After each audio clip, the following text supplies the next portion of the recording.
is Miss Andria Ryan. Just a moment. Andria is a partner with Fisher and Phillips law firm. She is in the Atlanta, Georgia office. She co-chairs the hospitality industry practice group. She's deputy general counsel to the firm, and she's also a member of the COVID-19 task force. Andria and her team have been just relentless in providing information to our relationships, all the hotel and restaurant folks that depend upon us to provide them information. And certainly during COVID, really, when I use the word relentless, they were terrific. And if she couldn't do it, she found somebody for us that could. So Andria, thank you very much for that. And she's also been honored by the Colorado, South Carolina, and Washington Hospitality Associations. She's here to talk to us today about what's the landscape after the Great Resignation. Ladies and gentlemen, please welcome Andria Ryan.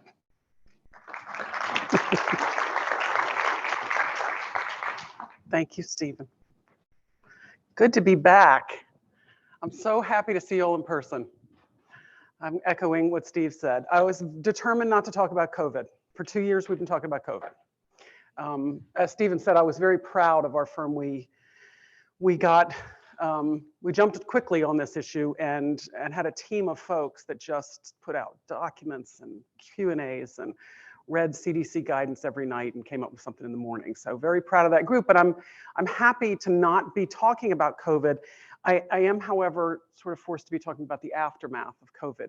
Just this morning, I was tuned into the Atlanta radio station as I'm, putting my makeup on and doing my hair, and two different commentators talked about hiring challenges and should we be hiring retirees and the challenges of this. And I thought, that's what I'm talking about this morning. So I'm obviously not the only one. This is mine. I think, as I said, we're going to talk a little bit about what am I doing wrong? Friends, okay. Talk about the aftermath. I'm going to show you some numbers here. We did some surveys in 2021 and we looked at some surveys. We had some real contradictory trends, as you can see. The demand for workers returned in a spectacular fashion. That's the only way I could think of wording it here.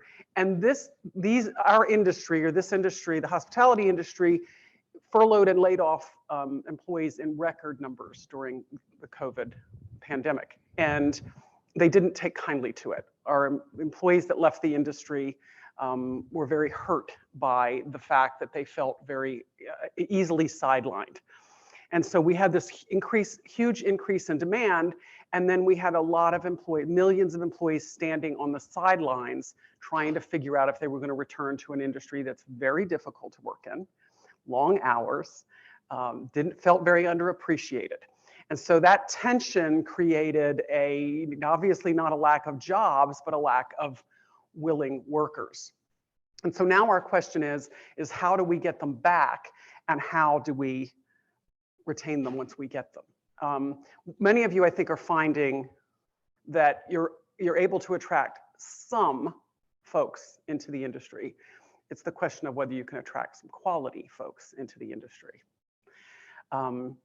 The younger workers, the millennials and the Gen Zs, are hesitant. They are hesitant and they are very picky about where they're willing to return. And so we've got some challenges returning those folks. The pandemic obviously hit folks with childcare responsibility particularly hard. A significant number of women, 1.6 million mothers of children under the age of 18, and an additional 1.3 million working fathers. We saw a decline there as well. So both groups are looking for some increased flexibility, which I know we all think is very difficult in this industry, right? Many of you operate 24/7, 365, and how flexible can we possibly be with our housekeepers? But we need to start thinking that way, because you've got two huge groups of folks sitting on the sidelines that may be willing to come back, and because of inflationary pressures may need to come back, but are looking for some flexibility. We did a flash survey. Why am I having such trouble here? I went ahead. Sorry for Marilyn, not Marilyn. I'm missing a slide, but I'm going to talk about it in the meantime. Fisher Phillips did a flash survey at late 2021. We had 600 plus respondents and showed a serious, tenuous state of affairs in terms of folks returning to work. What we found was 94% of the employers reported that they have experienced more difficulty than normal in retaining and recruiting workers during 2021, more than half reporting severe difficulty compared to normal times.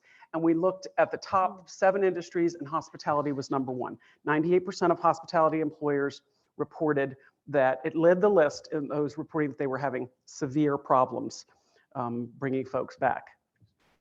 28% indicated that they lost more women. They're not returning or they're changing industries, and the hospitality list was high on that list as well, hospitality industry. 2.5 million missing workers, according to Goldman Sachs, are retirees. So we've got Gen Zs, millennials, working mothers, working fathers, and retirees sitting on the sidelines. So the question is, what do we do? I'm trying to decide if my slides will match my talk. Not exactly, but what employees seem to be doing is migrating from what they consider to be crummy jobs to better jobs. They are moving from companies that don't really seem to care and looking for companies that really, really care about them. And so I'd urge you to start thinking about how to embrace your workforce. As many of you all know, what are other employers doing? They are increasing pay, clearly, and I know some of your budgets are seeing that concern. They are, so what did my numbers reflect here? 75% are increasing pay, 38% are using creative hiring tactics, 36% offering additional benefits and perks. And I want to pause on this one. 35% are increasing workplace flexibility, not just in scheduling and hours, but in policies. It's time to start thinking about your policies like your dress code policies. The younger workforce is looking for some loosening of your policies on piercings, tattoos, casual work days, things like that. I have a number of clients that work very hard to retain their 5-star, 5-diamond ratings, and 5 years ago would never have thought about allowing employees to have tattoos or allowing employees to have facial piercings, minor, small facial piercings. And almost all of them have changed that in the last couple of years to retain and attract folks. The other thing is facial hair. If you haven't rethought your facial hair policy, it's time to think about that. I mean, I think the crowd, I'd say, is about 50-50. Of the gentlemen in the room who have facial hair, and I still have a number of clients who are really hesitant to move away from that kind of flexibility. So when we talk about flexibility, we need to also think about those kinds of things, those kinds of policies and procedures as well. I want to ask you to think about this issue, and that is fostering a sense of well-being for your employees. At the end of the day, they really do want to come to work. They want to be in a healthy workplace. They want to be in a respectful workplace.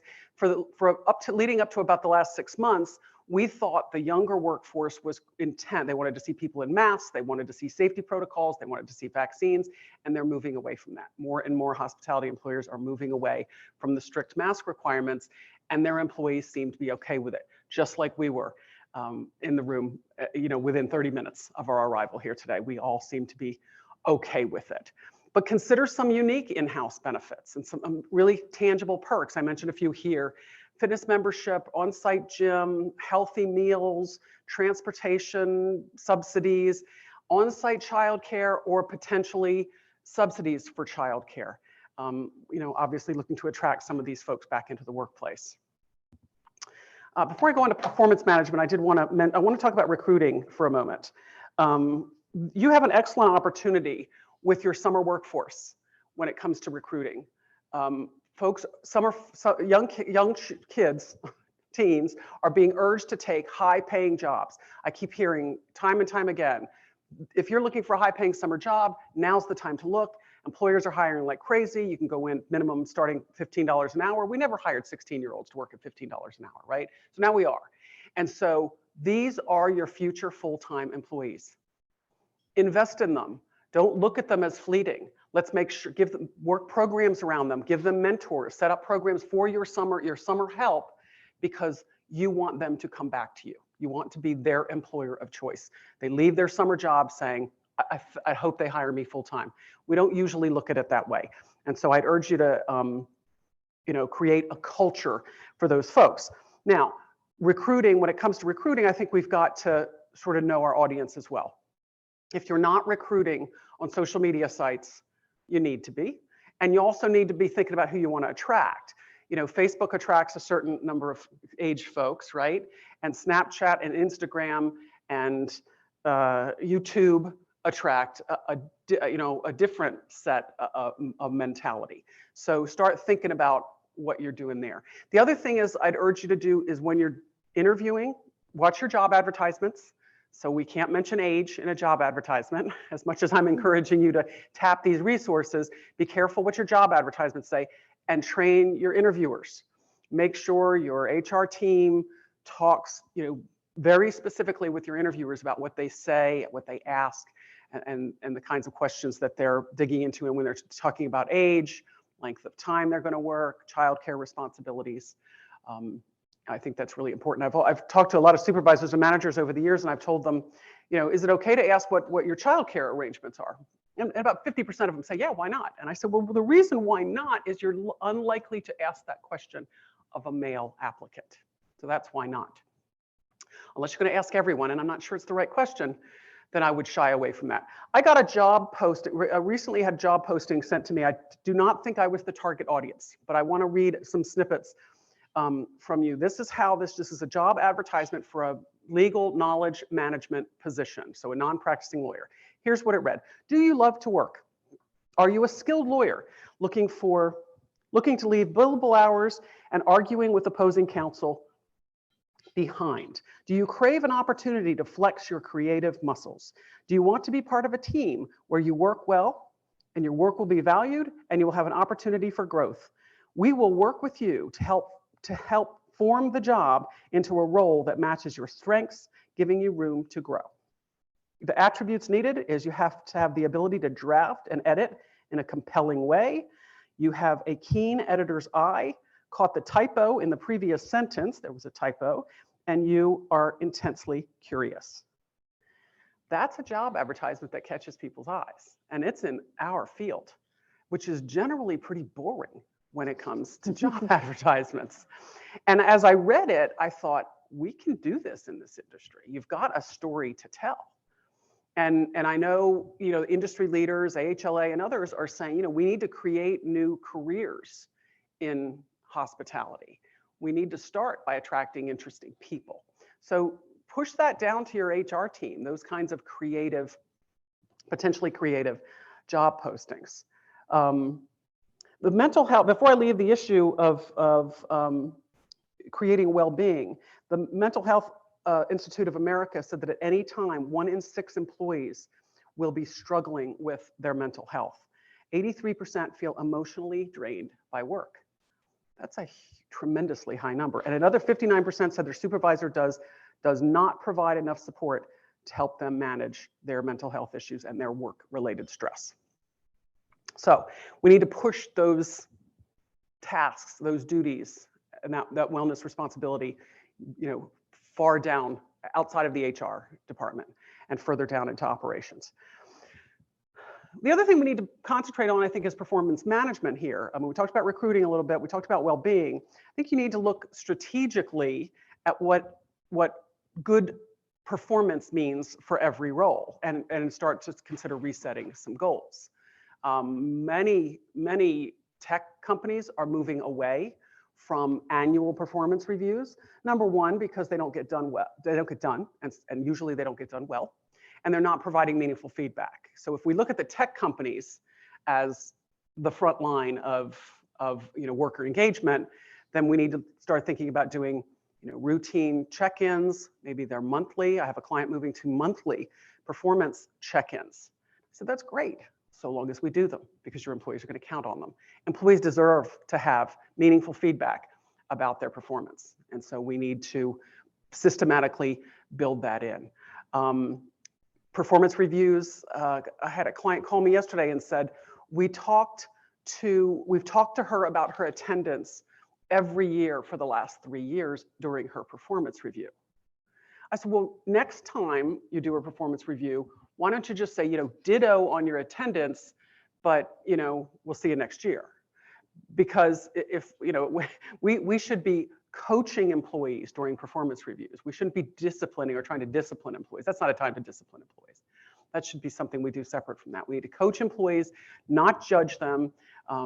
It needs to be a real evaluative mindset, and we want these employees to succeed. We need them. So this is the perfect opportunity to do that.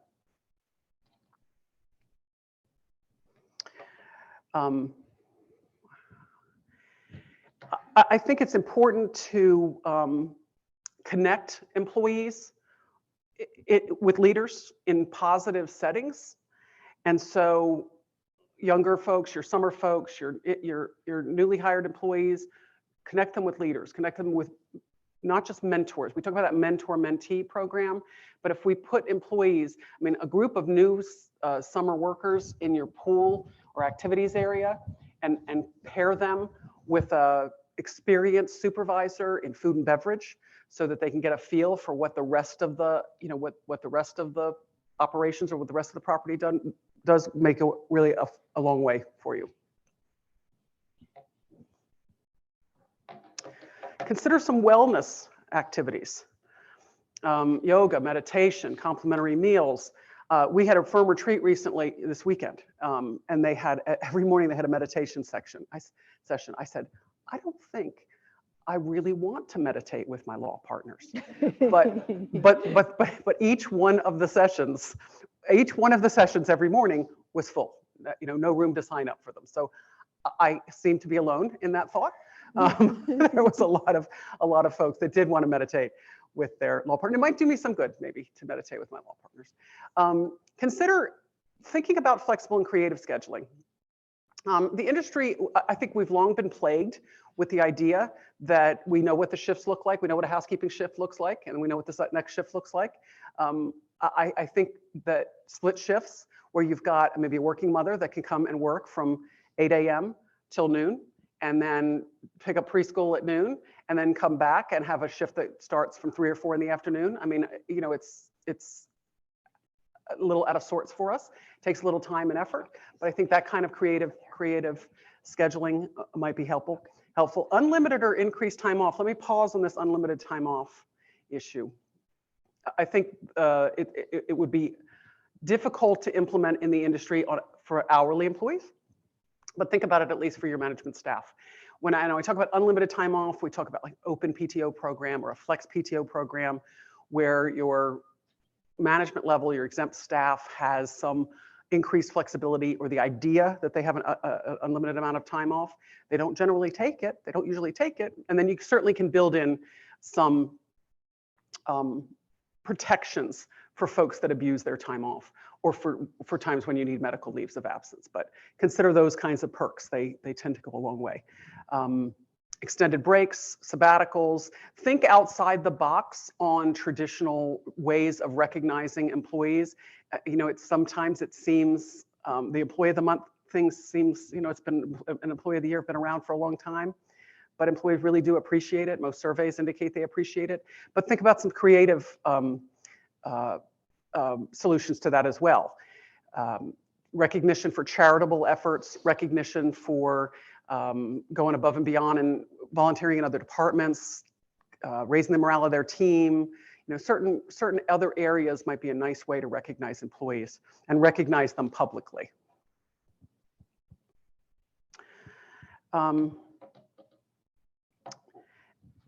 Market your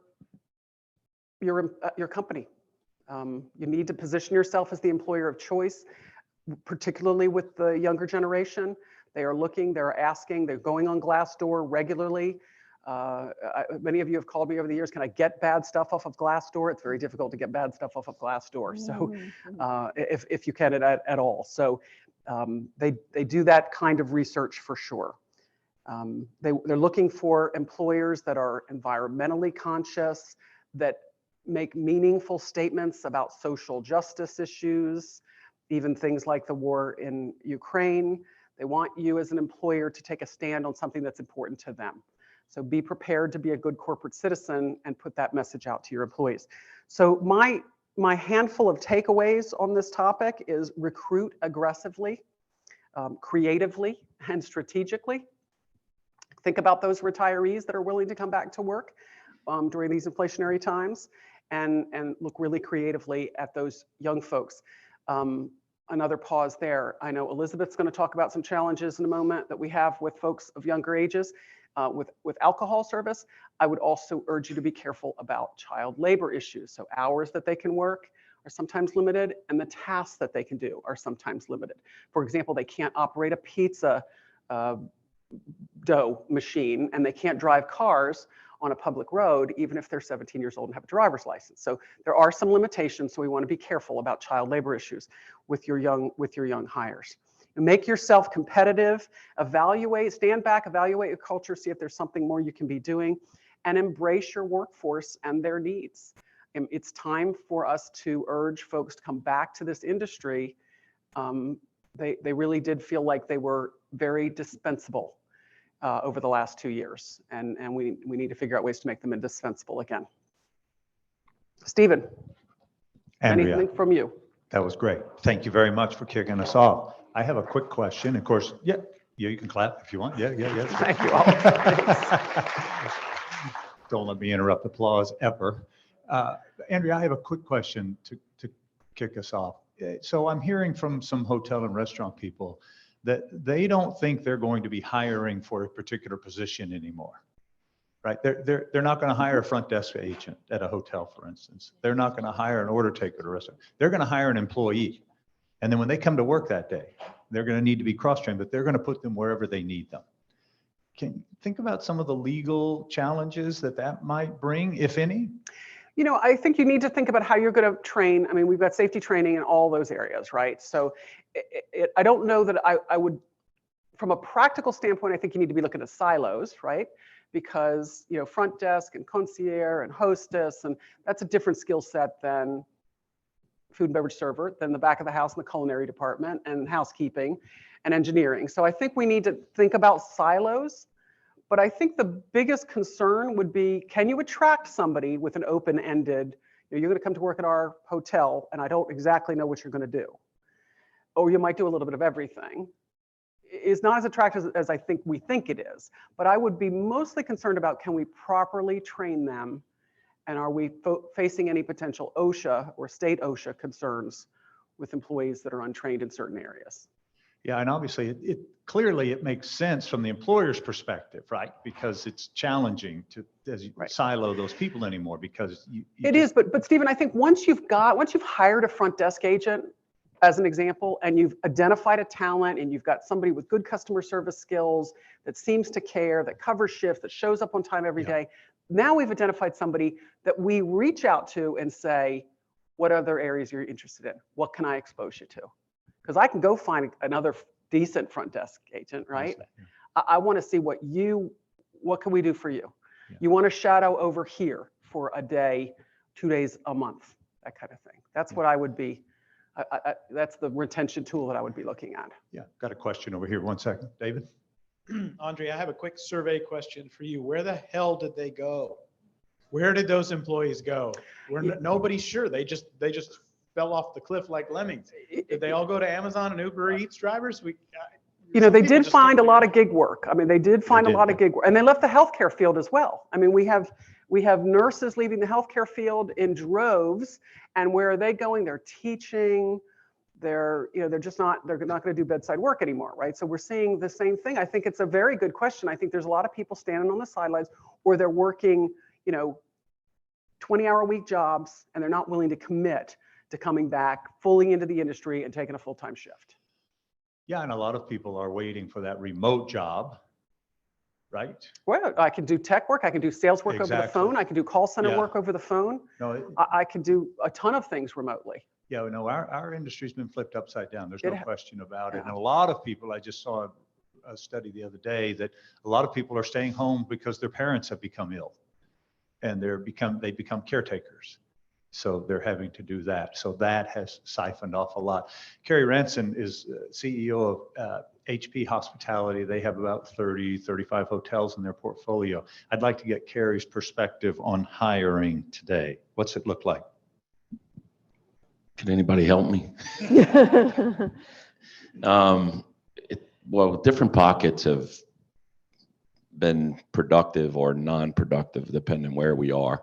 I think everything you bring up today are some of the challenges we see day in and day out. I think where we are having success is in the split shifts of we're going to make it convenient for you. So whereas previously we lived in this old hotel world of, it's only 8-hour shifts, we've completely stopped that from the standpoint of if I can pick up, one employee that is a good potential team member and only wants to work 1 day or 2 8 days a week for 4 hours, and we're accommodating. So whereas I may have had a schedule of 8 people at a desk, now I'm maybe carrying as much as 20. Still struggling on the F&B side. It was interesting to hear the piece about Steve, to your point on hiring the employee instead of a position, because we've tried to start working with that where we used to have had a bell person or in a front desk representative. We've now started calling them living room host, to where we're trying to work different. But I think more importantly, it's just we've done a terrible job in the industry for years of really promoting what could be, I think, offerings for team members as far as escalation into careers. I know HNLA is doing a lot of work around that, but this gig economy component, and I'm like, we are the gig economy. You like different feelings every day. You like to interact with different guests every day. You want to work different shifts. We have all of that. We've just done a terrible job of promoting it. And, to the younger piece, where we have had some success in a lot of cities, and we started this during COVID, was really going after a lot of local high schools and the guidance counselors and trying to get the outgoing seniors that are looking for these part-time summer jobs. And then there are a lot of teenagers that are working during school midweek, and that balancing act with them, but you're having to be open. I mean, that is the biggest difference. Is it's for our managers as well, as opening your eyes to say there's no more 7 to 3, 3 to 11 shifts. And that's it's hard to break that mentality in your operations leadership. It's hard to, but I think you've got to push through that. Now, one thing we hear from younger workers is, especially in this industry, if a guest complains about them or to them or about some service that they happen to be the employee standing at the front desk, so they get the complaint, they take the brunt of it. We train them on how to resolve it, and then we reward the guest. We send them an amenity. We do something to make them happy, and then we tell the employee we dodged another one. We rarely go back to that employee and say, thank you for handling that. I know that guest was not kind to you, and raise their voice, and but it's okay. You did the right thing. Young people want that. They don't want to be yelled at by a guest and you not recognize how hard that was on them. And so I'd also be careful about those kinds of kids. These young people need stroking. They need stroking. For sure they do. And that gets back to the culture, right? And look, my students today, and I've had 15,000 of them over the years, but today more than ever, it's not money that's driving them. I mean, money's good. Don't get me wrong. Everybody wants money, but it's the environment. It's the social responsibility that you talked about. And if you look behind the scenes at the Amazon vote, that was also driving a lot of that, apparently. Well, and you look at what they're putting off. They're putting off getting married. They're putting off buying cars. They're putting off buying houses because they can't. So that means they can live off of less money. They can live more frugally, and they're willing to live more frugally. Yeah, and they're sharing or they're staying home with their parents. That's right. The whole culture here has changed, right? My friends in Latin America and South America, they live with their parents till they're 40, right? Till they get married. But up here, we never did that, right? How many of you left your home? How many of you couldn't wait to leave your parents' home when you got out of high school? Oh, Chuck, you were out when you were 14, but yeah. But we're starting to see more and more people here stay there, and so they don't have that expense that you That's right. talked about. So money That's right. isn't the driving force. That's right. It's really, they want to wake up in the morning and be really excited about And what want they're to go doing. to, And want to go to work. Who would not want to go to work for Kerry Ransom? I mean, really, think about that. I know. But anyway, so the culture, ladies and gentlemen, and look, my experience is your current employees, if you hire right, they're going to be your best recruiters because good people want to work with other good people. Recruiting bonuses is another thing. I didn't do any Oh, yeah. emphasis on that today, but recruiting bonuses are a given nowadays. The question is, how much are you paying on referral bonuses? Yeah. What are you seeing in the pay area, Andrew? Can you share that? Yeah. Oh, yeah. I mean, we're seeing people move to $15 an hour hourly rate. Pretty steadily. Pretty yeah. steadily. Yeah. And we're seeing $500 to $1,000 referral bonuses. Anybody else Without- seeing anything different? Yeah, Lee. I was just gonna make a comment. I have a Gen Zer child who spent the last 2 years of college in COVID times, and she's working on her master's now, and she's working full time and just kind of moving into the workforce. And flexibility was the most important thing to her. Like money obviously is important, but her having a hybrid type position, if you have the ability to give that, means the world to these younger generation. My 24-year-old bartender that's living in my basement. Can she mix a drink though? That's Yeah, what we she want. can mix a drink, and she wanted the same thing. She said, I want to generally know what my schedule's going to be. I don't want to be subject to the whims of, Saturday, Monday, Tuesday, Wednesday, Friday. I want to know, and and she'll volunteer for extra shifts. She's a responsible kid, but that was the most important thing to her as well. Yeah, they want flexibility, but they want predictability. Right. Yeah, it's really interesting thing. How many of you are using something like a cloud scheduling device like Hot Schedules? That's a brand, but do you know in your operations, Carrie, you guys using something like that? Yeah. 'Cause if They're you- using group text Yeah. is what I'm. Yeah. No, they are. But the thing, if your operations haven't gone to something like that, I would really encourage you to do that. It will, from a legal perspective, it also will help you track their training, all of your certifications and everything. And that can really come in handy if you get involved in litigation. So, Andrea, we're out of time, but thank you very much for kicking us